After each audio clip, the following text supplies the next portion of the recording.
Avec Nicolas Barré, directeur de la rédaction du journal Les Échos. Bonjour Nicolas. Bonjour Nikos. Le coup est plutôt dur pour EDF qui va devoir refaire les soudures de l'EPR de Flamanville, très attendu. Est-ce qu'on peut encore croire en l'avenir du nucléaire ? Vous savez, la décision de cette autorité de sûreté nucléaire est très sévère, c'est vrai.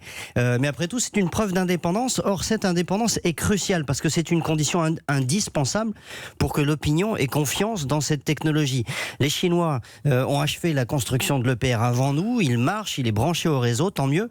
Mais est-ce qu'on est sûr qu'on peut faire confiance à l'autorité de sûreté chinoise autant qu'à l'agence française, qu'elle est réellement indépendante du pouvoir et des compagnies d'électricité d'État ? Est-ce qu'on est sûr que les fournisseurs travaillent avec le même niveau d'exigence? Ces questions restent ouvertes. Vous savez, au Japon, après la catastrophe de Fukushima, on a réalisé à quel point l'autorité de sûreté locale n'était pas indépendante, et si elle avait été aussi exigeante qu'en France, elle aurait sans doute imposé des contraintes supérieures aux électriciens locaux. Ouais, reste que cette décision de l'autorité de sûreté est un coup plutôt dur pour EDF et sa technologie et son savoir-faire, quoi. Ah, mais c'est carrément une humiliation, c'est le signe sans doute aussi d'une perte de compétences industrielles qu'il va falloir combler, et les conséquences seront très lourdes. D'abord, ça signifie un déficit de capacité important pour l'avenir, puisque Flamanville va être encore reporté de plusieurs années, et donc il va falloir compenser l'absence de cette EPR.